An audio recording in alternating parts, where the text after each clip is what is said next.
Terima kasih kerana terus setia bersama kami. Anda menonton Buletin 1.30. Saya Nik Nur Syuhadani Hassan. Kekal setengah jam terus berinformasi.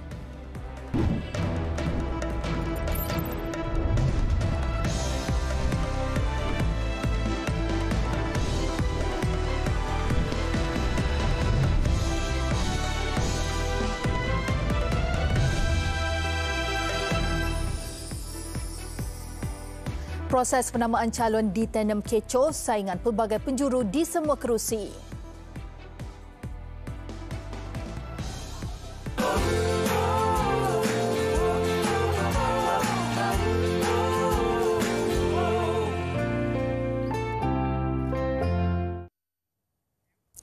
Assalamualaikum dan salam sejahtera. Proses penamaan calon bagi pilihan raya umum ke-15 pagi tadi berjalan lancar secara keseluruhan. Bagaimanapun, kekecohan dilaporkan berlaku di pusat penamaan calon di Tenem, Sabah. Difahamkan kekecohan berlaku selepas berlaku penolakan kertas pencalonan oleh pegawai SPR. Setakat ini difahamkan tidak ada sebarang kecederaan. TV3 sedang berusaha untuk mendapatkan maklumat lanjut. Laporan penuh dalam Buletin Utama jam 8 malam ini.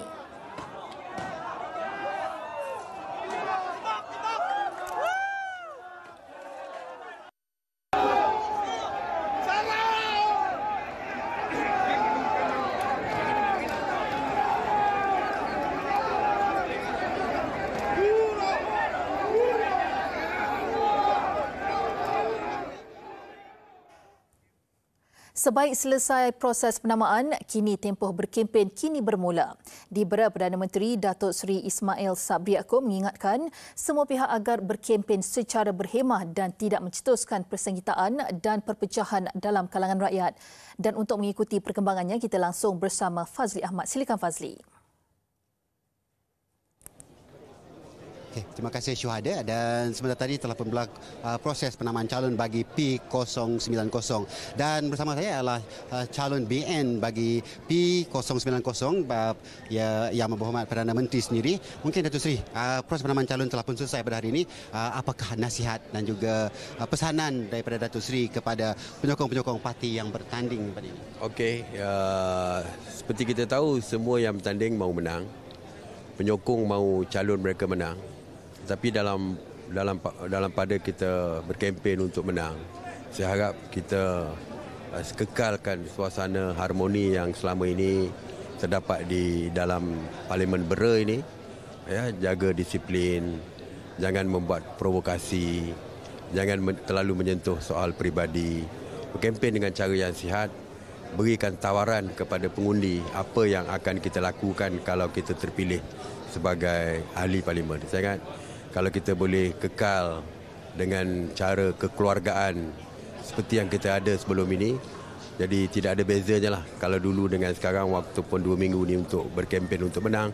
Tapi kalau suasana kekeluargaan di Bera ini dikekalkan, insya-Allah kita dapat menjalankan pilihan raya dengan keadaan yang tenang, dan selepas pilihan raya kita akan hidup seperti dulu lagi. Jadi janganlah jadikan 2 minggu ni sebagai tempoh untuk kita berpecah bersama kita. Terima kasih, Tuan Sri. Satu lagi, Tuan Sri, kita lihat setiap kali kempen ni apa yang berlaku adalah serangan-serangan peribadi. Adakah itu masih menjadi budaya dalam demokrasi kita pada ketika ini? Ya, saya percaya ada tempat-tempatnya, dan saya harap di Bera ini tidak ada perkara seperti itu, sebab setiap calon yang bertanding saya kenal dan kita mengenali satu sama lain. Jadi saya harap bukan saja di Bera, tapi di seluruh negara pun gunakanlah berkempen ini dengan sebaik-baiknya dan tidak mewujudkan persengketaan dan perpecahan sesama kita. Terima kasih, Tuan Sri. Itu saja dari Bera. Kembali ke studio bersama Syuhada. Baik, terima kasih Fazli atas laporan. Kita ke berita seterusnya. Sebagaimana yang dijangka, proses penamaan calon pagi tadi menyaksikan saingan pelbagai penjuru di semua 222 kerusi Parlimen dan 116 kerusi Dewan Undangan Negeri DUN. Parlimen Batu menyaksikan 10 calon bertarung, manakala 9 calon di Parlimen Ampang dan 8 di Sepang. Di Sungai Buloh, Khairi Jamaluddin akan menghadapi saingan 6 penjuru. Di Parlimen Bera, Perdana Menteri Datuk Seri Ismail Sabri Yaakob berhadapan dua pencabar. PH meletakkan Abbas Awang dan PN pula Datuk Asmawi Harun. Senarai rasmi diumumkan Pegawai Pengurus Pilihan Raya Parlimen Bera, Datuk Zaman Azam Muhammad Sarif di Pusat Penamaan Calon Dewan Konvensyen Majlis Daerah Bera. Di Parlimen Bagan Datuk menyaksikan persaingan 4 penjuru selepas tamat proses penamaan calon di Dewan Gemilang Sekolah Menengah Sains Bagan Datuk pagi tadi. Pengerusi Barisan Nasional Datuk Seri Ahmad Zaid Hamidi akan berdepan cabaran daripada calon Pakatan Harapan Syamsul Iskandar Akin. Perikatan Nasional diwakili Dr. Muhammad Faiz Dahman dan calon bebas Taufik Ismail.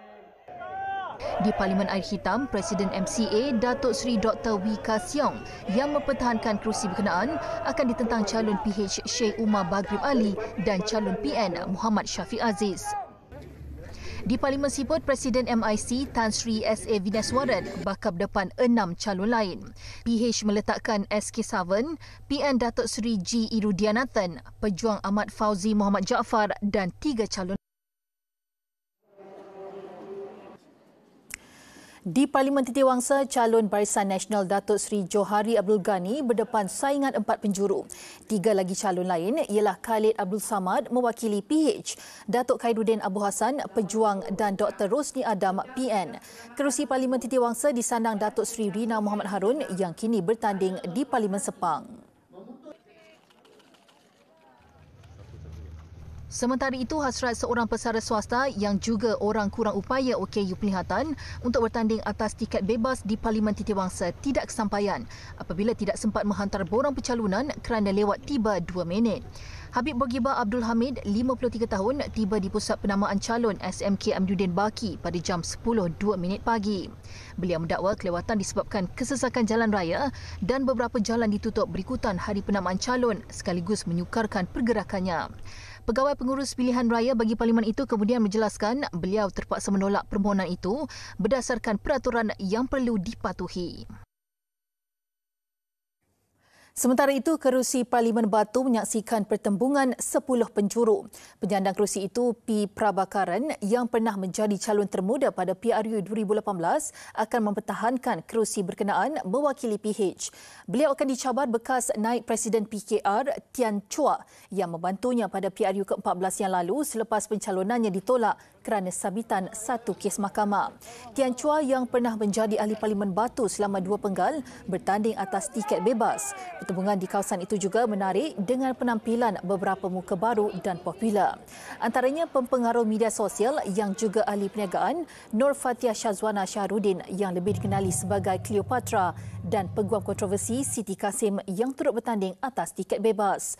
Barisan Nasional BN pula diwakili Dato' A. Kohilan Pillay dari MIC.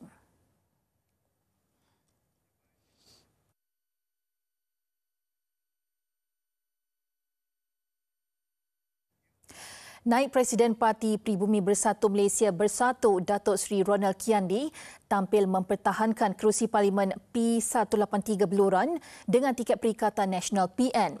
Ini selepas beliau digugurkan daripada senarai calon Gabungan Rakyat Sabah GRS selepas gabungan itu memberi laluan kepada Barisan Nasional BN Sabah di kerusi itu. Beliau telah menjandang kerusi tersebut sejak tahun 1999 selama 4 penggal. Kerusi Beluran menyaksikan pertandingan 5 penjuru ditandingi Benedict Asmad mewakili Barisan Nasional BN, Rowena Rashid dari Warisan, Felix Joseph Saang dari APKO Pakatan Harapan, PH dan Housing Sudin dari Pejuang Gerakan Tanah Air GTA.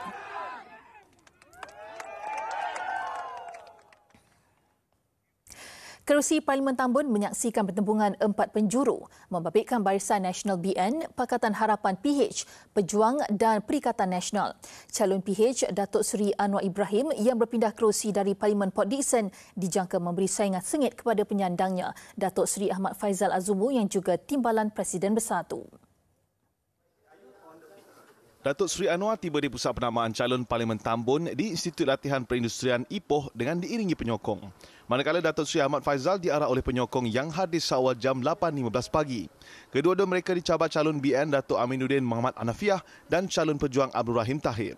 Kesemua mereka dijadual memulakan kempen di kawasan masing-masing bermula tengah hari ini. Parlimen Langkawi pula menyaksikan saingan 5 penjuru Penyandang kerusi itu, Tun Dr. Mahathir Mohamad ditentang calon muka baru daripada BN, Datuk Amin Shah Siraj, calon PN, Datuk Suhaimi Abdullah, calon PH, Zabidi Yahya dan calon bebas, Datuk Abdul Kadir Sainuddin.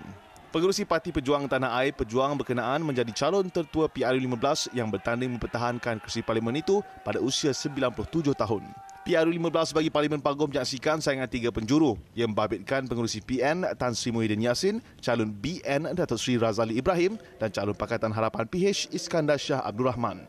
Penyandang kerusi itu, Tan Sri Muhyiddin Yassin terawal menyerahkan borang pencalonannya sebagai pusat penamaan dibuka. Dan ketika ini, Suruhanjaya Pilihan Raya sedang memuktamadkan kertas pencalonan di beberapa kawasan yang turut menyaksikan pertandingan sehingga 7 penduduk. Kita terus ke Ibu Pejabat SPR di Putrajaya bersama Wan Zairul Azri Wan Sudin untuk perkembangannya. Assalamualaikum dan salam sejahtera. Terima kasih Nik Syuhada di Sri Pentas. Disebabkan saingan sekurang-kurangnya 3 penjuru hingga 7 penjuru di majoriti kawasan, pengumuman rasmi SPR mengenai keseluruhan calon bertanding yang dijadual pada jam 12.30 hari tadi dilewatkan. Ketika ini SPR sedang mengemaskini beberapa maklumat calon sepanjang hari penamaan calon yang berakhir jam 10 pagi tadi. Dan difahamkan SPR masih menantikan maklumat daripada beberapa negeri. Apakan tidak lihat sahaja jumlah borang pencalonan Parlimen dan Dewan Undangan Negeri bagi PRU15 yang terjual, iaitu sehingga 4,326 borang. Justeru dengan mengambil kira jumlah calon yang hadir menghantar borang pencalonan pagi tadi dan jumlah borang terjual, sudah pasti beribu calon dijangka bertanding pada PRU15. Apa-apapun untuk makluman penamaan calon bagi 222 kerusi Parlimen dan 116 kerusi DUN termasuk 1 kerusi PRK DUN Bugaya di Sabah berjalan lancar. Bagaimanapun difahamkan satu rusuhan dan kekecohan berlaku di luar Dewan Pencalonan di Tenom Sabah membabitkan penyokong Parti Kesejahteraan Demokratik Masyarakat KDM kerana dipercayai pencalonan Datuk Peter Anthony mewakili parti itu ditolak. Sudah pasti SPR meneliti perkara berkenaan dan di bilik sidang media ini kira-kira 50 pengamal media tempatan dan antarabangsa menantikan sidang media khas dari SPR selepas hari penamaan calon yang dijangka berlangsung seawal jam 2 petang ini. Dan sidang media itu sudah pastinya akan disiarkan secara langsung di Facebook Buletin TV3. Itu saja yang boleh saya kongsikan buat waktu ini. Sebarang perkembangan lanjut akan saya kongsikan dari semasa ke semasa. Untuk waktu ini kita kembali dahulu bersama dengan Nik Syuhada di Sri Pentas. Silakan. Baik, terima kasih rakan setugas Wan Zairul yang berada di Putrajaya. Seterusnya, polis membuka satu kertas siasatan di Perak berkaitan jenayah khianat setakat ini ketika musim pilihan raya umum PRU15. Pengarah PRU Polis di Raja Malaysia Datuk Seri Hazani Ghazali berkata, kertas siasatan dijalankan mengikut Seksyen 427 Kanun Keseksaan susulan laporan polis diterima di negeri terbabit. Dalam satu kenyataan beliau berkata, setakat ini tiada tangkapan dilakukan. Jelasnya polis juga mengeluarkan 15 permit ceramah kepada parti politik di seluruh negara setakat ini. Menurut beliau, 8 permit dikeluarkan di Negeri Sembilan, 3 di Terengganu, 2 di Perlis dan masing-masing 1 di Selangor serta Kelantan.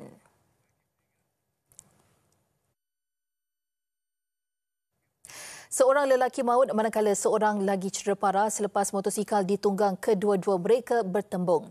Kemalangan berlaku di Jalan Banting Panamaran, Selangor 9 malam tadi. Penunggang motosikal yang maut mengalami kecederaan parah di kepala. Keadaan kawasan sekitar yang gelap dipercayai menyebabkan mangsa tidak sempat mengelak sebuah motosikal lagi yang ditunggang seorang remaja lelaki dari arah pertentangan. Akibat pertembungan, kedua-duanya tercampak. Mangsa disahkan meninggal dunia oleh anggota kesihatan yang tiba sejurus selepas itu. Mayat mangsa dibawa ke Hospital Ampuan Rahimah Kelang.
Buletin 1.30 kita ke laporan antarabangsa. Remaja 14 tahun antara 10 dikuatiri maut selepas pasukan keselamatan melepaskan tembakan ke arah penunjuk perasaan di wilayah Baluchistan, Iran. Tunjuk perasaan merebak ke beberapa daerah termasuk Zahedan dan Kash selepas solat Jumaat dalam siri terbaru ketegangan di negara itu. Sebab Pertubuhan Hak Asasi Manusia dalam pada itu menuduh pasukan keselamatan melepaskan tembakan dari sebuah bangunan di Kash dengan rakaman video turut dimuat naik ke internet. Agensi berita rasmi IRNA pula melaporkan beberapa polis cedera akibat dibaling batu oleh penunjuk perasaan yang sebelum itu bertindak membakar pos rondaan polis. Keadaan dikuatiri semakin buruk susulan laporan pihak berkuasa telah mengarahkan lebih banyak pasukan keselamatan ke Kash dan Zahedan. Pergolakan tercetus di Kash 2 minggu lalu selepas protes di seluruh negara bermula susulan kematian Mahsa Amini yang dipenjarakan oleh polis moral Iran pada 16 September lalu.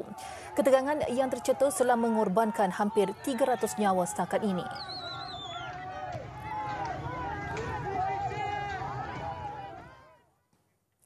Penyokong bekas Perdana Menteri Pakistan Imran Khan mengadakan protes di seluruh negara susulan cubaan membunuh ketika beliau sedang berkempen pada 3 November lalu bagi mendesak pilihan raya umum diadakan lebih awal.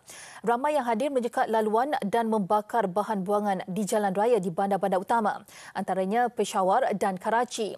Lahore pula menyaksikan 10 lokasi panas dengan penunjuk perasaan membakar tayar bagi menghalang laluan selain bertempur dengan polis. Turut menjadi sasaran pejabat Gubernur Wilayah Punjab, penunjuk perasaan merosakkan kamera keselamatan dan penghadang jalan. Penyokong Khan berikrar akan terus semara dengan protes yang dijadualkan berlangsung di Islamabad. Dalam pada itu, parti politik pimpinan Khan, PTI, melalui jurucakapnya mendesak agar perubahan politik dilakukan di negara itu.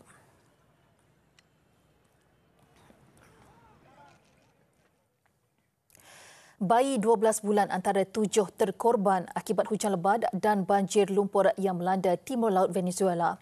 Menurut Gubernur Anzoátegui, Luis José Marcano, daerah Guanta dan Sotillo antara yang paling teruk terjejas. Beberapa kawasan di utara negeri ini terpaksa ditutup ekoran kenaikan paras air.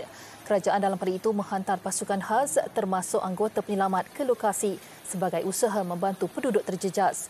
Bantuan lain dihulurkan termasuk ubat-ubatan, makanan dan barangan keperluan asas lain. Hujan lebat yang melanda Venezuela sejak Oktober lalu turut mengakibatkan kemusnahan besar di negara itu. Penduduk terpaksa menanggung kerugian setelah kediaman dan harta benda lain musnah.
laporan sukan.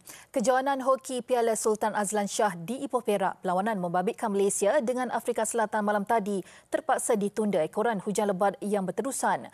Pengadil menghentikan perlawanan pada minit ke-13 ketika Afrika Selatan sedang mendahului 1-0. Malaysia yang memburu kemenangan pertama membuat asakan bertubi-tubi ke kubu Afrika Selatan sebaik permainan bermula. Namun 3 pukulan sudut penalti yang diperoleh pada minit-minit awal gagal menghasilkan gol yang diharapkan. Sebaliknya, serangan pantas Afrika Selatan mengejutkan Malaysia dengan jaringan gol padang menerusi Cameron East Norman pada minit ke-11, jadikan kedudukan 1-0. Ketika permainan di suku pertama berbaki 2 minit, pengadil terpaksa memberhentikan sementara perlawanan ekoran hujan lebat. Selepas lebih sejam menanti, akhirnya delegasi teknikal mengumumkan penundaan perlawanan ekoran hujan yang masih berterusan. Perlawanan kemudian dijadualkan disambung semula pada jam 5 petang Ahad 6 November ini.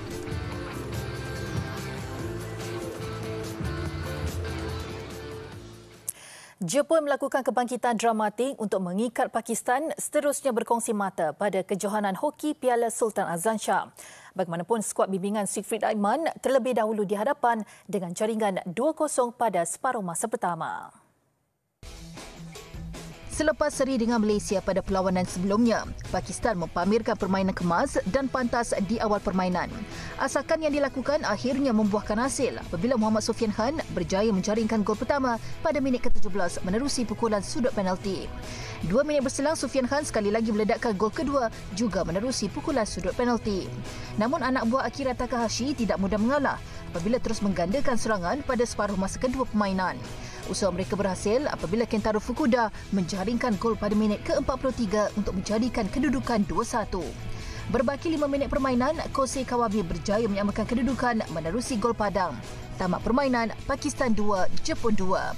Selepas 3 perlawanan, Jepun berada di tangga kedua belakang Korea Selatan dengan 4 mata.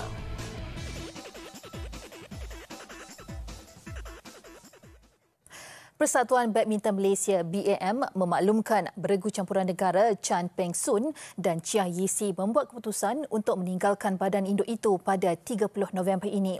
Peng Sun yang pernah memenangi pingat perak di Sukan Olimpik Rio de Janeiro bersama Goh Liu Ying pada 2016 dilaporkan mahu fokus dengan akademinya selepas ini. Sementara Yisi mengakui faktor usianya kini yang mencecah 26 tahun menjadi penghalang untuk meneruskan karier di BAM. Minta kita beri masa pada Reksi dan juga pihak BM untuk kita membuat perancangan yang seterusnya lah. Kalau you risau pasal 2024, kami di dalam ni lagi risau sebenarnya. So, bagilah masa kita untuk membuat perancangan, and I believe we will look at every angle lah. BAM kini bergantung kepada beberapa pemain muda dalam skuad beregu campuran menjelang Sukan Olimpik Paris 2024. Antaranya Chen Tang Ji, Hu Pangron, Chung Hon Jian, Lu Bing Kun, Toh Iwe, Yap Ling dan Yap Cheng Wen. Kita harapkan dalam planning berikutnya ini yang sesudah Peng Sun resign ini, kita bisa mendapatkan pair yang lebih strong untuk bisa kan Olimpik qualifying itu start kan bulan Mei. Kita masih ada mulai dari sekarang ini ada turnamen, mungkin ada Bangladesh, ada turnamen yang kita sudah start lah pairing yang kita lihat yang kita mau bring up untuk challenge untuk tempat ke Olimpik 2024 lah. Dalam perkembangan lain, BAM tidak menafikan ada usaha untuk mendapatkan jurulatih baru bagi skuad beregu campuran. Antara yang disebut-sebut bakal menyertai barisan kejurulatihan di BAM adalah bekas juara Sukan Olimpik Sydney Tony Gunawan yang kini aktif mengendalikan akademi di Amerika Syarikat.